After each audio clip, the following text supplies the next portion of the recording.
Déjeme en estos momentos enlazarme y agradecerle su paciencia con mi amigo Daniel Marmolejo, quien ya está listo para hablar con nosotros sin pelos en la lengua, sin censura. Está en vivo vía Skype Daniel Marmolejo, a quien le agradezco mucho, periodista independiente, documentalista de investigación, realizador de Guerra Híbrida. ¿Cómo estás, Dani? Un abrazo. Vicente, queridos amigos, con el gusto de saludarlos, a Toño, que los estoy escuchando muy atentamente ante esta entrevista, ¿verdad? Que pareciera un presagio funesto para Calderón. Hay que recordar que también estos personajes, como lo es Ciro, en el caso de Loret de Mola, hicieron una entrevista previa, en el caso en Televisa, muy específicamente a Genaro García Luna, antes de que lo metieran al bote. Así es que es un presagio funesto para ellos, Vicente. No nos perdimos de nada, al contrario, estamos anticipándonos al futuro. Mi querido Daniel, ¿por dónde le entramos? Hay tantos temas. A ver, ¿qué te parece? ¿Con qué iniciamos? Bueno, yo creo que es importante. Primeramente, déjame enviar un saludo a Enrique Castañeda, a Madame Kika, Tania Estrada, a Marita Martínez, a Yasmín López, a mucha gente que nos sigue y que está muy puntual de estos diálogos que tenemos. Yo creo, Vicente, que es importante analizar cuál es el entorno que México estaría viviendo respecto a la decisión de mantener la rectoría del Estado en materia energética. Es un tema que se presentaría como controvertido en el tiempo actual, pero recordemos que desde 1960 México nacionalizó la industria eléctrica y que fue Felipe Calderón justamente con Javier Lozano quienes se encargaron de destruir a una empresa de distribución, Compañía de Luz y Fuerza, y atacar al Sindicato Mexicano de Electricistas, que es un sindicato que se formó justamente durante el periodo de la Primera Guerra Mundial en México, en 1914. De tal suerte que lo que estaríamos viviendo en este momento sería nuevamente recuperar la rectoría del Estado ante las concesiones que entregó Felipe Calderón. Déjame recordar bien, yo creo que fueron concesiones por cerca de 40 años a empresas energéticas, principalmente españolas, y que estas empresas se fueron sobre algunas de ellas específicamente al tema de las energías llamadas limpias, pero eran concesiones sucias, porque además se hablaba de una sobreproducción de energía por décadas que tendríamos que sufragar los mexicanos, cuando quizás la necesidad por motivos de seguridad sería en ese tiempo haber incrementado un 10% la producción sobre lo que CFE producía. Pero desmantelando a la Compañía de Luz y Fuerza, apoyaron a todas estas empresas que se dedicaron justamente a hacer un proceso de conexión de sus sistemas a las redes y yendo prácticamente hacia el desmantelamiento también de CFE. La campaña fue terrible para desprestigiar a los electricistas mexicanos, que uno de los sindicatos históricos más democráticos, plurales y de izquierda. Todo esto no convenía para los intereses, por eso que el Estado retome la rectoría y además no les está quitando nada, los está sometiendo solamente a una revisión. Pero también hay otros elementos en el paradigma energético en México, perdón, y aquí hay que valorar en qué etapa de la historia de la humanidad nos encontramos y hacia dónde nos estaría llevando el coronavirus, porque a partir de esto tendríamos que reinterpretar tanto el futuro de la política como el futuro de la humanidad.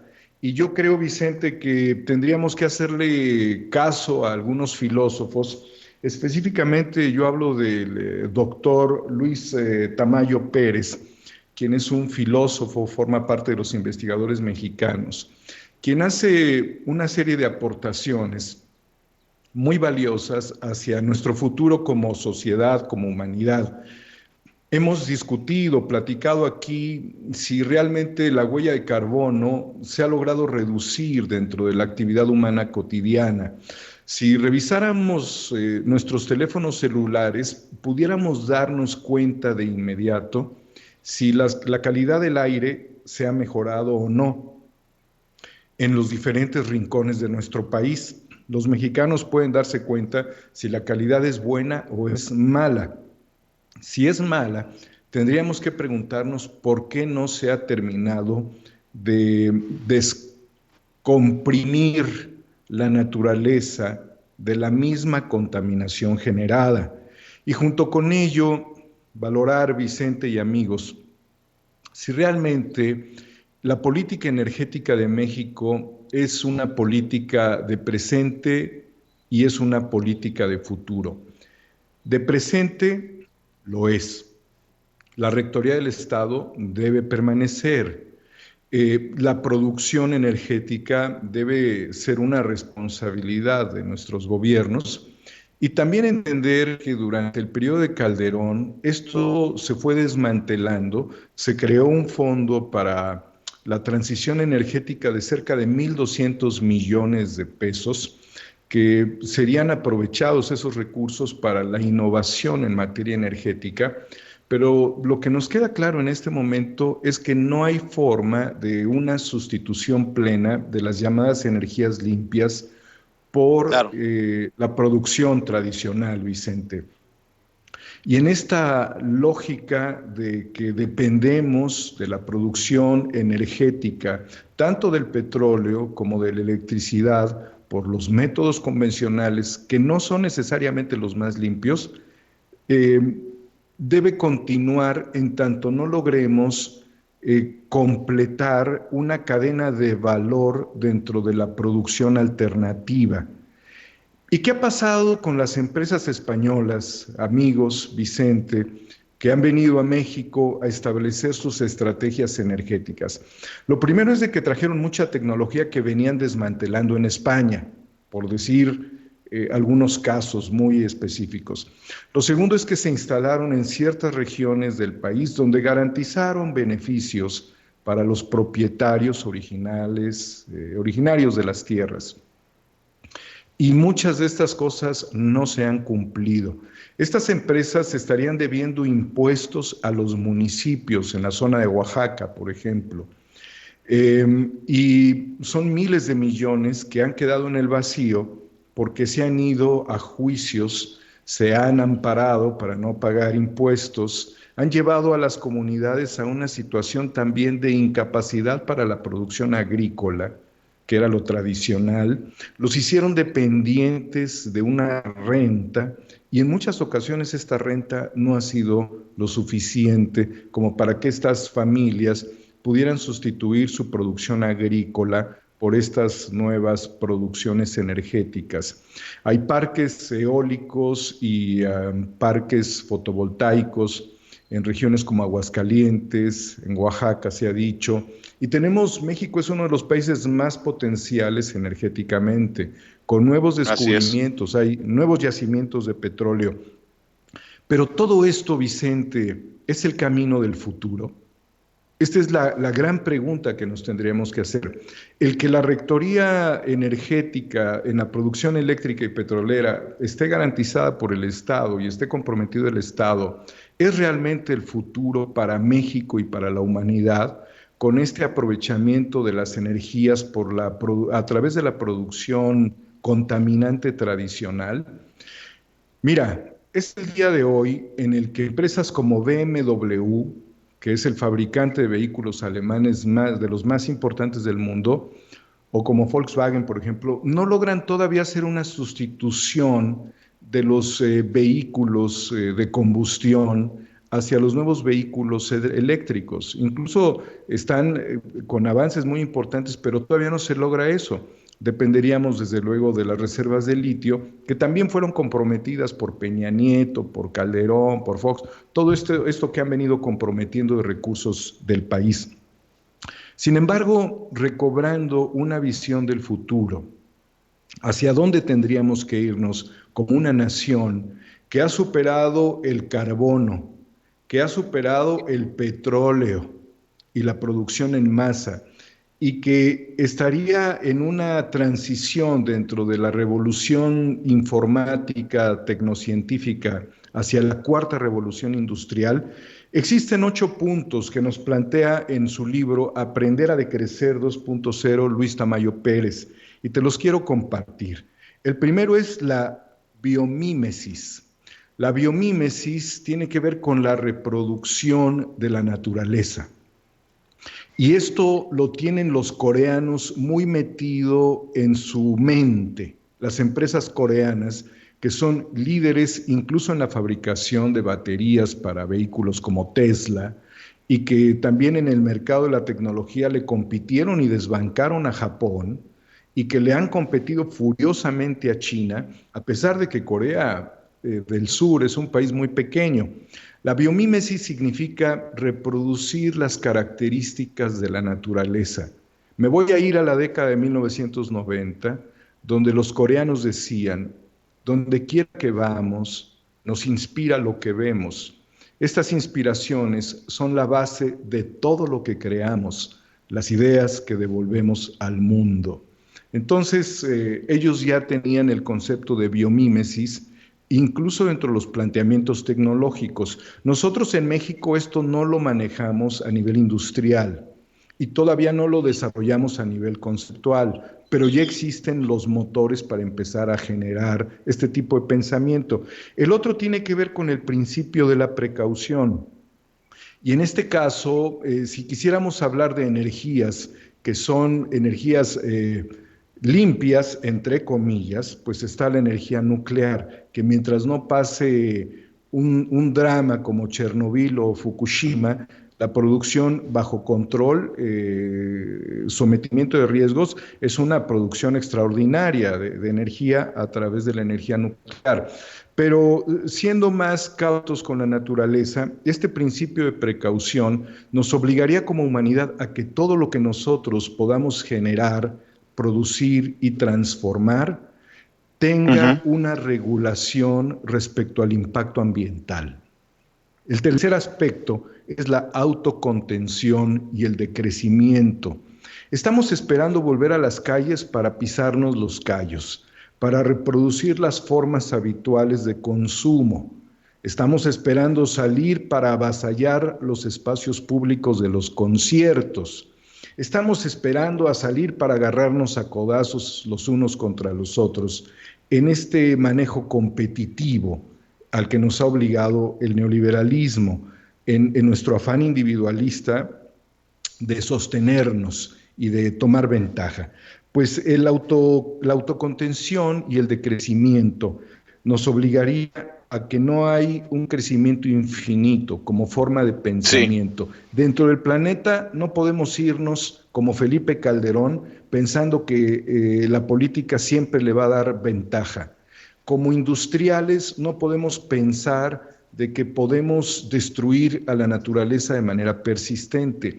Y dentro de la visión de la economía, tampoco podemos pensar que podemos estar generando dinero. Todas estas visiones se tienen que ya aplanar, hay que aplanar esas curvas de pensamiento.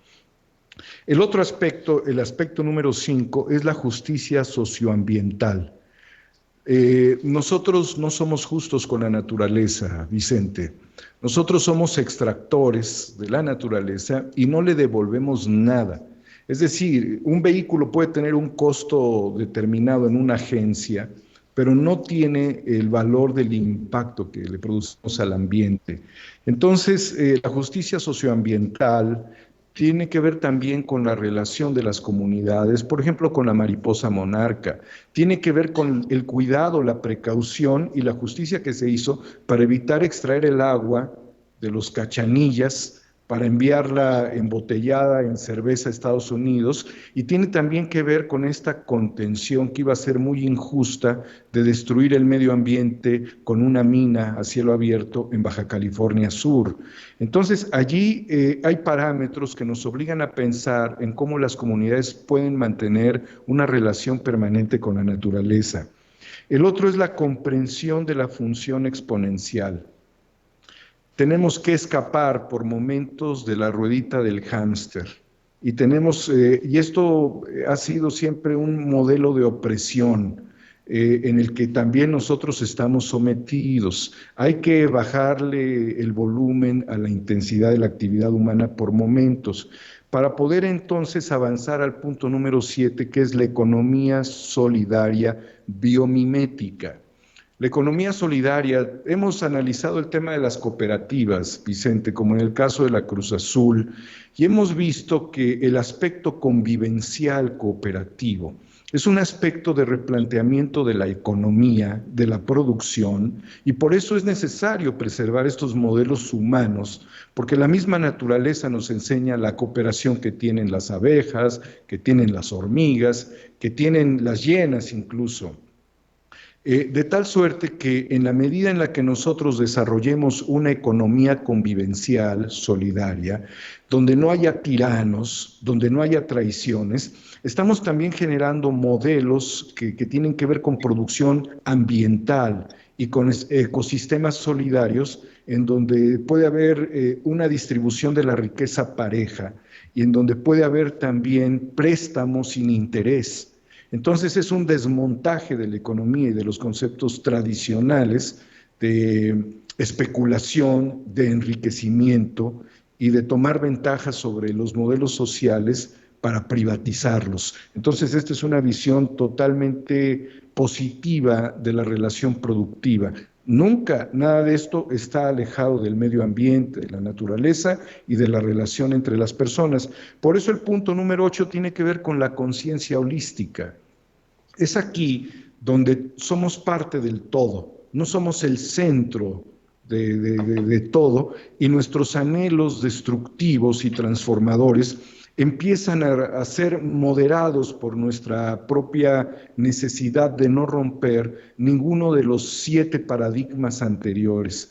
Ya nos volvimos entonces holísticos. En esto cabe la producción y la generación de riqueza, esto que se ha denominado la sostenibilidad, que también muchos critican, pero que también tiene que ver con la visión de los permacultores.